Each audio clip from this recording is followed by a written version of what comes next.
नमस्कार, आप देख रहे हैं हल्ला बोल। आपके साथ मैं हूं अंजना ओम कश्यप। जब पेरिस में आतंकी हमला होता है तो फवाद खान से लेकर माहिरा खान से लेकर जितने भी कलाकार पाकिस्तान के हिंदुस्तान में काम करते हैं दुख व्यक्त करते हैं। ऑरलैंडो में शूटिंग हो तब दुख व्यक्त करते हैं। अगर किसी भी देश में, विश्व में कहीं भी आतंकी हमला हो और क्वेटा पाकिस्तान में हो जाए तो और भी जोर शोर से उस हमले की निंदा करते हैं, दुख व्यक्त करते हैं उन मासूमों की जिंदगी के जाने पर।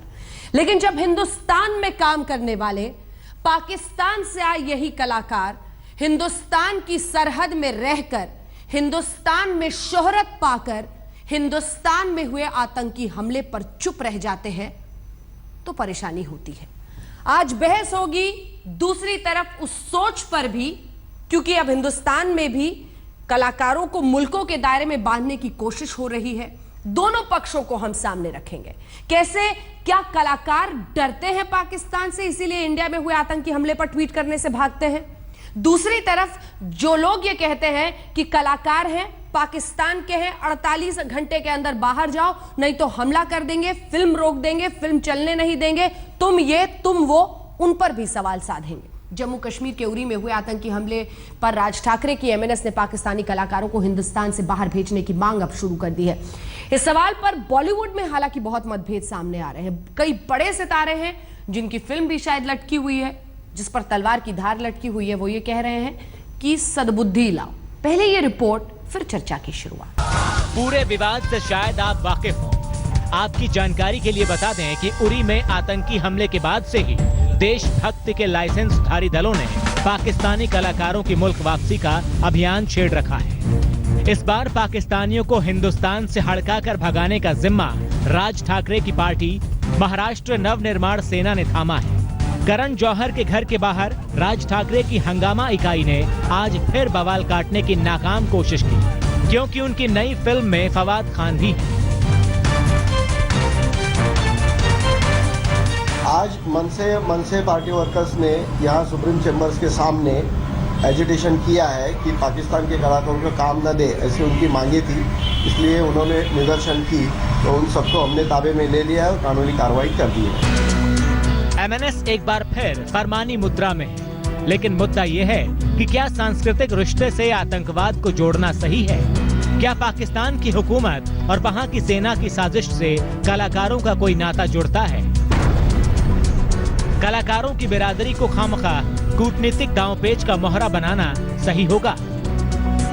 पाकिस्तानी देश को लेकर एक इतनी मतलब भावना जो इतनी ज्यादा बढ़ी हुई है, इतना विरोध है इस चीज का, तो ये कदर करते हुए हमने इस तरह का आंदोलन बोलिए या हमारा एक स्टैंड बोलिए, हम इसको डेफिनेटली आगे लेके जाएंगे जब तक पाकिस्तान की तरफ से इस तरह के हमले और आतंकवाद खत्म नहीं होता। हमारा ये स्टैंड रहेगा। ये पहला मामला नहीं है। गजल गायक गुलाम अली का मुंबई में कार्यक्रम रोका गया। दोनों देशों के रिश्ते की चपेट में क्रिकेट भी आता रहा है। एक बार फिर कलाकारों से उनका मुल्क पूछा जा रहा है।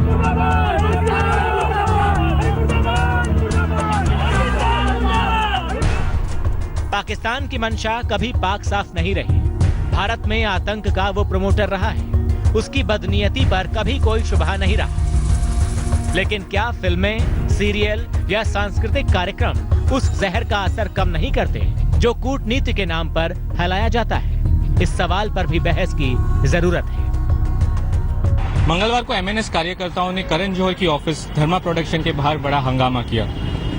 उन्होंने करण जौहर की ऑफिस में एक लेटर भी दिया जिन्होंने साफ लिखा है कि करण जौहर की मूवी ए दिल ए मुश्किल, जिसमें पाकिस्तान कलाकार ने काम किया है, उसे वो मुंबई और महाराष्ट्र में रिलीज होने नहीं देंगे। अब देखना ये होगा कि ए दिल ए मुश्किल रिलीज हो पाती है या एमएनएस का प्रदर्शन और आंदोलन ठंडा पड़ता है। मुंबई से कैमरा पर्सन सुनील वैद के साथ सौरभ बख्तानिया, आज तक। तो क्या कलाकारों को सरहदों में बांधना सही है? लेकिन फिर क्या उन कलाकारों से यही नहीं पूछा जाना चाहिए कि हिंदुस्तान की सरहद में रहते हो, यहां से शोहरत तुम्हें मिलती है, यहां से काम तुम्हें मिलता है, लेकिन जब हिंदुस्तान में कोई आतंकी हमला होता है तो दो शब्द दुख के जब पेरिस पे हमले पर लिख सकते हैं तो यहां के हमले पर क्यों नहीं? इन्हीं सवालों के साथ आइए परिचय आपका उन खास मेहमानों के साथ कराते हैं जो हमारे साथ आज इस चर्चा में शामिल हो रहे हैं। सुधांशु त्रिवेदी जी भारतीय जनता पार्टी के नेता हमारे साथ जुड़ रहे हैं। प्रियंका चतुर्वेदी कांग्रेस पार्टी की तरफ से हमारे साथ है।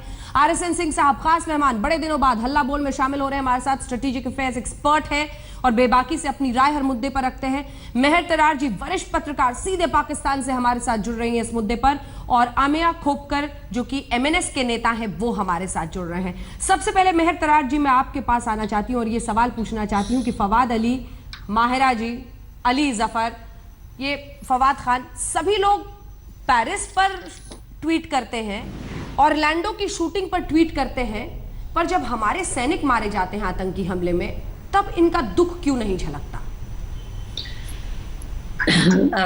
अंजना, जहाँ तक मुझे पता है फवाद खान तो ट्विटर पे है ही नहीं। अली जफर और मायरा खान के ऑनेस्टली ट्विटर टाइमलाइंस के बारे में मुझे बिल्कुल कुछ नहीं पता, because there are certain actors. आप मेहर जी पता नहीं टीवी आपके सामने है या नहीं है, लेकिन अपने दर्शकों को भी क्योंकि अभी दिखाया नहीं है। आपको पता है कि आज तक पाकिस्तान में नजर नहीं आता, पाकिस्तान में बैन हो गया आपका चैनल, सो आई मीन। अच्छा, हमारे चैनल को बैन कर दिया है वहां पर? हाँ, आपको पता है वो आपके अखबार के थ्रू ही हमें पता चला था। इंडिया टुडे के आई थिंक पब्लिकेशन की वजह से certain I don't know online नहीं आता। वैसे है, लोगों के पास डिश पे है, लेकिन ऑनलाइन तो आता था, अब तक ऑनलाइन भी रोक दिया है। चलिए मेहर तरार, ऑनलाइन मैं तो देखती थी, उसके बावजूद here I am, I just tweeted about being on your channel. I tweeted about your channel being banned. और देखें, मैं एक बार ट्वीट जरा दिखाना चाह रही थी मेहर जी, मैं आपको भी और अपने दर्शकों को भी, चूंकि मैंने ट्वीट्स दिखाए नहीं है। ये कहा जा सकता है कि फवाद खान साहब का कोई ऑफिशियल ट्विटर हैंडल, मतलब उनका खुद का नहीं है, बट ये ऑफिशियल ट्विटर हैंडल उनका है। और हमने जब जाके उनकी टाइमलाइन पर देखा तो उन्होंने ये कहा है पेरिस पर हुए हमले के बारे में कि हमले से स्तब्ध और दुखी हूं, पेरिस के लिए, इंसानियत के लिए दुआ करें।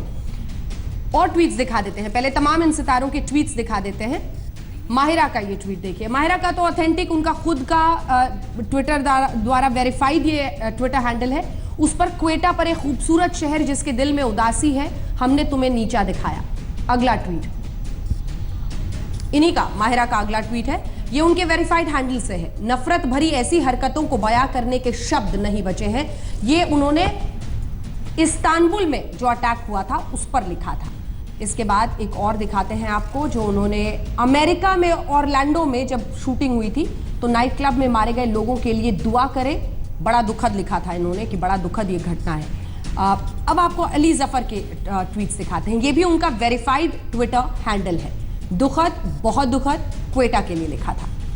अगला ये देखिए, ये पेरिस हमले पर उन्होंने लिखा था, पेरिस के लिए दुआ करें, अमन के लिए दुआ करो, मेरे पास शब्द नहीं है। अब आपका जवाब मेहर तरार। हाँ, let me answer. As I said, I'm not familiar with their timelines. I don't know what they tweet. I follow a few celebrities जिनमें incidentally अमिताभ बच्चन और शाहरुख खान और करण जौहर और इस तरह के लोग हैं, क्योंकि मेरे लिए आपकी फिल्में बचपन से, जब से मैंने होश संभाला है, वो उसी तरह है। My mother loved Dilip Kumar, I love Dilip Kumar. मेरे बेटा अगर देखता तो he would have loved him too. हमारे लिए आपकी फिल्मों में somehow it's not कि वो इंडिया से अलग थी, but that was our only connection to your country. हम जब दुखी होते हैं आपके गाने सुनते हैं, हम शादियों पे आपके गाने सुनते हैं। हमारी जिंदगी में आपके गानों का और आपकी फिल्मों का उसी तरह ही उनका कनेक्शन है जैसे आप लोगों के साथ होगा। अगर इन लोगों ने, जो कि हर चीज़ के ऊपर ट्वीट करते हैं, अगर उन्होंने उड़ी हमले के आपके 18 मार्टर्स के बारे में कंडोल नहीं किया तो I think that's not a good thing at all. मैंने तो पर्सनली किया था। आई थिंक कि पाकिस्तान गवर्नमेंट को ऑफिशियली भी कंडेम करना चाहिए था और कंडोल भी करना चाहिए था। And the same goes for everybody, every Pakistani who is connected to India in one way और द अदर, जैसे आर्टिस्ट हो गए। तो मैं तो उसको डिफेंड कर ही नहीं रही। Of course they should have, if they tweet और फॉर अदर टेररिस्ट अटैक्स, उनको बिल्कुल ट्वीट करना चाहिए था। हाँ। इंडिया में होने, लेकिन उसका पाकिस्तान के साथ डर के साथ करने मुझे नहीं समझ आई उन्होंने क्यों नहीं किया। I can't get into their minds. मैं क्या कहूँ? तो हिंदुस्तान से अगर ये आवाज उठे कि इनको यहाँ पे काम नहीं करने देना चाहिए, सही है? देखिए, अगर आपकी गवर्नमेंट कह रही होती और आप लोग सारे मीडिया वाले कह रहे होते और हर वो ग्रुप कह रहा होता जो कि नॉर्मली नहीं करता इस तरह की बातें, तो आई वुड हैव अंडरस्टूड। आप लोगों के अगर आई डोंट नो शिवसेना का आगे कोई ग्रुप है, मुझे तो ऑनेस्टली नाम भी नहीं उनका पता, अगर उन्होंने कहा है, आई डोंट थिंक कि वो पूरे इंडिया की आवाज़ हैं। और कल मैंने पाकिस्तान नेशनल टीवी के प्रोग्राम में प्राइम टाइम शो में कहा था कि कुछ लोगों की आवाज़ को पूरे इंडिया की आवाज़ नहीं समझनी चाहिए। पाकिस्तानियों को इंडिया में हमेशा बहुत प्यार मिलता है, जैसे कि इंडियंस को पाकिस्तान में बहुत प्यार मिलता है। ठीक है, मैं चाहती हूँ सिंह साहब आपकी बात का जवाब दें। ठीक है, आपने अपनी बात के लिए सिंह साहब। देखिए, ये बुनियादी जो पूरे पाकिस्तान के कॉन्सेप्ट ऑफ पाकिस्तान से बात जुड़ी हुई है। हाँ। और ये कॉन्सेप्ट ये था कि जिन्ना साहब ये कहते थे कि हम सांस्कृतिक रूप से बिल्कुल अलग हैं, इसलिए अलग देश होना चाहिए। तो और मौलाना आज़ाद बोलते थे कि नहीं, हम सांस्कृतिक रूप से हम दोनों एक हैं, हिंदू और मुसलमान, तो हम दोनों के तो पाकिस्तान का कोई मतलब ही नहीं बनता है। मैं आपको बता दूं एक किताब है नटवर सिंह की लिखी हुई, one life is not enough. उसमें उन्होंने एक बड़ी अच्छी एक वाक्य लिखी है कि जब वो पाकिस्तान जा रहे थे उस समय हाई कमिश्नर बन के, तो उस समय उन्होंने वो तमाम लोगों से मिले जाने से पहले, और उसी सिलसिले में वो पाकिस्तान के जो यहाँ पे उच्चायुक्त थे उनसे भी मिले। तो उनसे पूछा कि ये बताइए कि हमको पाकिस्तान में क्या करना चाहिए। तो उन्होंने बोला, आपको सभी ने बताया होगा कि क्या करना चाहिए, आपको मैं बताऊंगा क्या नहीं करना चाहिए।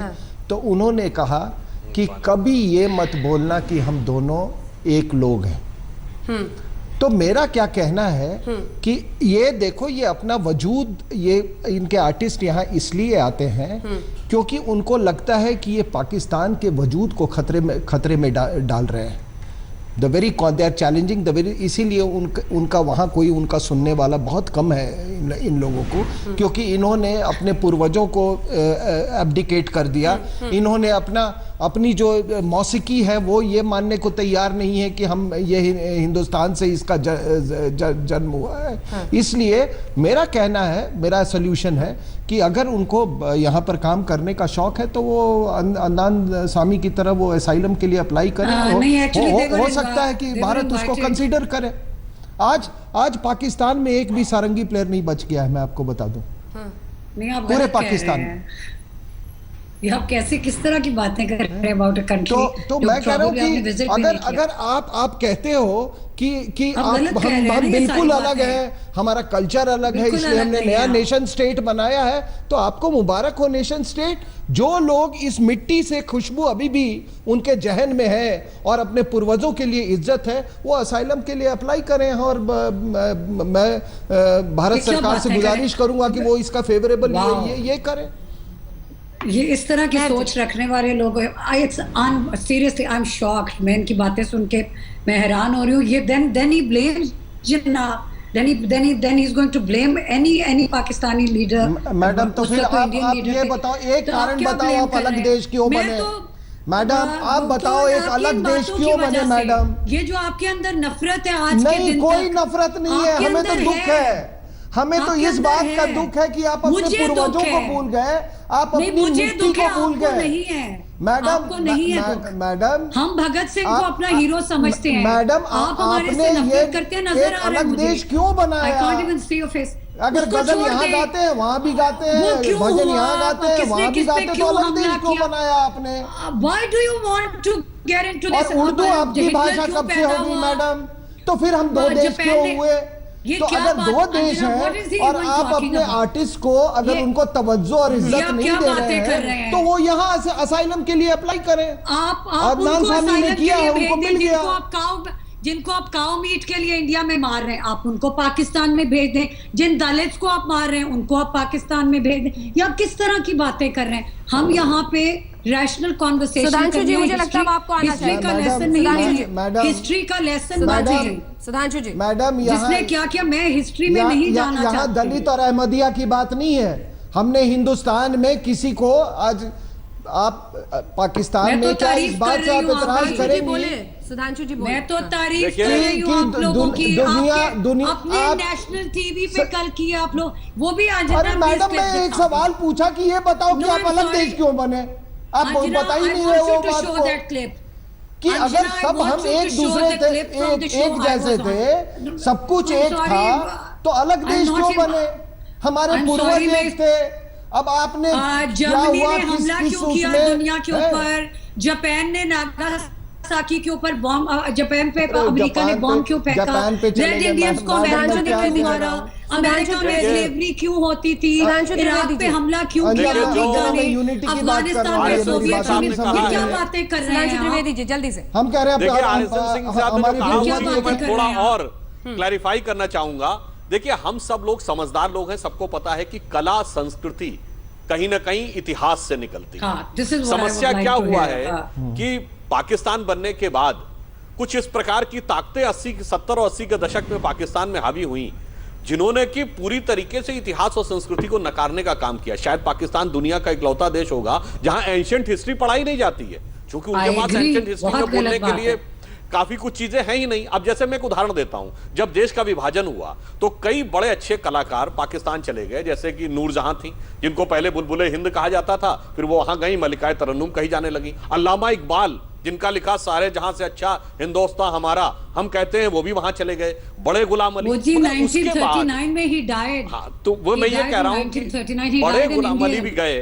तो मगर अफसोस ये है कि पाकिस्तान में वो परंपरा आज दिखती नहीं। हमारे यहां आप देखिए, चाहे उस्ताद फैजुद्दीन डागर हो, चाहे उस्ताद बिस्मिल्लाह खां हो, उस्ताद जाकिर हुसैन हो, उस्ताद अमजद अली खां हो, रफीक जकारिया जैसा राइटर है, डॉक्टर अबुल कलाम जैसा साइंटिस्ट है, ये परंपरा भारत में दिखी 70 साल में, ये परंपरा पाकिस्तान में क्यों सूख गई? और इतना ही नहीं, पाकिस्तान से कट के अलग हुआ बांग्लादेश। बांग्लादेश में काजी नजरुल इस्लाम अपनी किताब लिखते हैं अग्निवीणा। एक ब्रेक के लिए मजबूरन मुझे रुकना पड़ रहा है। सुधांशु जी, ब्रेक के बाद आप अपनी बात पूरी कीजिएगा। और आमिया जी आपके पास और प्रियंका जी आपके पास 2 बड़े बैनर की फिल्में रिलीज होने वाली हैं। एक तो करण जौहर की ए दिल है मुश्किल, जिसमें फवाद खान है, जिनको लेकर बवाल मचा हुआ है। करण जौहर के घर के बाहर खूब प्रदर्शन भी हुआ है। दूसरी तरफ रईस है, जिसमें माहिरा खान लीड रोल में है, वो भी पाकिस्तान की एक्टर है। अब इन सब को लेकर बवाल मचा हुआ है। गुलाम अली से लेकर तमाम कलाकारों के प्रदर्शन को लेकर पहले भी बवाल मचता रहा है। अब इस आवाज के बीच में आइए आपको सुनाते हैं अनुपम खेर ने इस पर क्या कहा, फिर चर्चा आगे ली। जब हमारे देश को ऐसी थोड़ा सोने की चिड़िया बोलते हैं, गोल्ड डिगर्स हर जगह से पहुंचते हैं, एंड आई थिंक उनका एक पुराने भाई होने के नाते, बहन होने के नाते उनका शायद थोड़ा बहुत हक भी है कि वो हम तो पहले एक साथ ही थे। बट मुझे उनकी संवेदनशीलता पर मुझे दुख होता है कि आप आइए कि हम कहते हैं कि कला का कोई बाउंड्री नहीं होती है, आर्ट की कोई बाउंड्री नहीं होती है, सिनेमा की कोई बाउंड्री नहीं होती। मैं उन बातों में मानता हूँ, मैं पढ़ा लिखा एक्टर हूँ, मैं समझता हूँ इन बातों को, मगर मैं पढ़ा लिखा हिंदुस्तानी भी हूँ और जज्बाती हिंदुस्तानी हूँ। जब जज्बात अंदर आते हैं और जब हमारे देश के सैनिकों को अगर कोई इस तरह से शहीद करता है, तो फिर मैं अपने जो लॉजिकल माइंड को मैं घर पे रख देता हूँ, फिर मेरे को इमोशनली रिएक्ट करना बहुत जरूरी है मेरे लिए। तो आई थिंक यस, उनको काम अगर मिलता है यहाँ पर तो जरूर करना चाहिए, यहाँ के हमारे लोग उनको काम देना चाहते हैं तो जरूर करना, बट उनको कम से कम इन टेररिस्ट अटैक को या हमारे सैनिकों के साथ जो हुआ उनके बारे में एक टिप्पणी तो करनी चाहिए, एक बार तो कंडेम करना चाहिए। मैं जानता हूं कि वो अपने देश को कंडेम नहीं कर सकते, कि अपने बारे पाकिस्तान के बारे में नहीं सकते कि मेरा पाकिस्तान देश ऐसा टेररिज्म को पनप नहीं देता, मगर टेररिज्म को तो आप कंडेम कर सकते हैं, इस तरह के एक्ट को तो आप कंडेम कर सकते हैं, वो बहुत जरूरी है। लेकिन नहीं किया इन तीनों सितारों ने, जिनकी तस्वीर हम आपको दिखा रहे हैं, फवाद खान हो, माहिरा खान हो या फिर अली जफर हो। पेरिस पे हमला और लैंडो में आतंकी हमला सब पर ट्वीट करते हैं, लेकिन हिंदुस्तान में रहकर, हिंदुस्तान से शोहरत और पैसे लेकर भी हिंदुस्तान में अगर आतंकी हमला होता है तो 2 शब्द दुख के निकलते नहीं हैं। इसी के बीच हम चर्चा आगे लिए चल रहे हैं, लेकिन अमिया कोपकर जी, मेरा सवाल आपसे है, अगर अब बताया हमें यहाँ पर मौजूद मेहर तरार ने कि कैसे आज तक को जो ऑनलाइन वो देखती थी उसको भी बैन कर दिया है पाकिस्तान ने। ये तो उनकी डर का लेवल है, डर का जो मीटर है पाकिस्तान का, कि कहीं की आवाज पहुंचे ना उनके देश में आम लोगों तक, तो फिर हम भी पाकिस्तान बन जाए, रोक दे उनके कलाकारों को। नहीं, मैं एक बात पहले क्लियर करना चाहता हूँ यही देखें कि पाकिस्तान ने हमारे सारे चैनल्स को बैन किया है और इसके पहले भी हमारे बहुत से फिल्में उन्होंने बैन की हैं। हमारे जो डायरेक्टर है जो जिन्होंने बजरंगी भाईजान बनाई थी उनका किस तरह से स्वागत वहाँ पे पाकिस्तान पे किया था ये पूरे विश्व ने देखा है। मेरा अभी अनुपम खेर साहब बोल रहे थे कि कला को बाउंड्रीज नहीं होती। हाँ जी, मैं भी मानता हूँ उस बात को, कला को बाउंड्रीज नहीं होती। कला और राजकारण ये दो अलग अलग बातें हैं, पर जो कला मेरे देश के ऊपर आए ऐसी कला हमें नहीं चाहिए। पहले मेरे लिए मेरा भारत देश, हिंदुस्तान देश पहले मेरे लिए है, उसके बाद कला पूरी। मैं एक बात कहना चाहूँगा, ये जो इस्लामाबाद से पत्रकार आप तरार मैडम आप सुन रही हो, तो जब भी उरी का आतंकवादी हमला यहाँ पे हुआ, हमारे 18 जवान शहीद हुए। हमारे 18 जवान शहीद हुए। 18 जवान शहीद होने के बाद में आप चेक कीजिएगा, पूरे पाकिस्तान की जो आवाम है उन्होंने सोशल साइट्स पे सेलिब्रेशन किया था। यहाँ पे हमारे जवान शहीद हो रहे हैं, हमारे जवान के घरों में मातम का माहौल है। अभी 26/11 जैसा बड़ा आतंकी हमला मुंबई में हुआ, छोटे छोटे बच्चे मारे गए, अच्छे नौजवान मारे गए, हमारे अच्छे पुलिस ऑफिसर शहीद हो गए। आपने अभी बात कही थी कि आप भगत सिंह आपके लिए हीरो है, हमारे लिए भगत सिंह भी हीरो है। पाकिस्तान एक्टर्स के साथ क्या पाकिस्तानी कलाकारों को लेके यहाँ पे शो क्यों, एक मुझे मैंने किसी के जब ये कोई बोल रहा था, मैं किसी के बीच में एक लफ्ज नहीं कहा, प्लीज़ मुझे पूरा करने दीजिए। ऐसे सब होते हैं हमारे यहाँ पे, हम पाकिस्तानी कलाकारों को रेड कार्पेट डे। और मैं एंकर जी से एक बात कहना चाहूँगा। हाँ। हिंदुस्तान में अच्छे दिखने वाले एक्टर्स नहीं है क्या? हिंदुस्तान में सुंदर दिखने वाले एक्ट्रेसेस नहीं है? हिंदुस्तान में स्टैंड अप कॉमेडियंस नहीं है? हिंदुस्तान में सिंगर्स नहीं है? हिंदुस्तान में म्यूजिक डायरेक्टर्स नहीं है? हमें ज़रूरत क्या है पाकिस्तान से यहाँ टैलेंट लाने की? और मैं एक बात आपको कहना चाहूँगा, ये वक्त नहीं है पाकिस्तान के साथ दोस्ती करने का। हिंदुस्तान ऐसा देश है, हिंदुस्तान ने हमेशा पाकिस्तान की और दोस्ती का हाथ बढ़ाया है और पाकिस्तान ने हमेशा हिंदुस्तान के पीठ में छुरा भोंका है। ठीक है, ये वक्त नहीं है पाकिस्तान के साथ दोस्ती करने। ठीक है, प्रियंका चतुर्वेदी जी। देखिए, मुझे ध्यान आता है जब पेशावर में हमला हुआ था और 300 से करीब बच्चे मारे गए थे पाकिस्तान में, तो हमारे देश के सभी देशवासी जो सोशल मीडिया साइट्स पे हैं, सबने उस पे दुख जताया था। तो हाँ, जब उनके कलाकार दुख नहीं जताते हैं तो हमारे जो इमोशंस हैं, जैसे अनुपम खेर जी कह रहे थे, उस पे आहत पहुंचती है। पर जो सरकारें होती हैं, हम जैसे हमारे देश की सरकार है, वो इमोशंस के बेसिस पे डिसीजंस नहीं लेती है। इमोशंस को हम सब समझ रहे हैं, आज मनसे का भी इमोशन हम समझ रहे हैं, पर मनसे क्योंकि एक राजनीतिक पार्टी है, उनको भी समझना जरूरी है कि उनको एक रिस्पॉन्सिबल पॉलिटिकल पार्टी होना जरूरी है। क्या आज अगर हम इनके जो कलाकार हैं इनको देश के बाहर कर देंगे, क्या आतंकी हमले बंद हो जाएंगे हमारे देश में? क्या यही कार्रवाई कर हम अपना जवाब दे देंगे पाकिस्तान? कलाकार रोक दिए तो आतंकवाद खत्म हो जाएगा?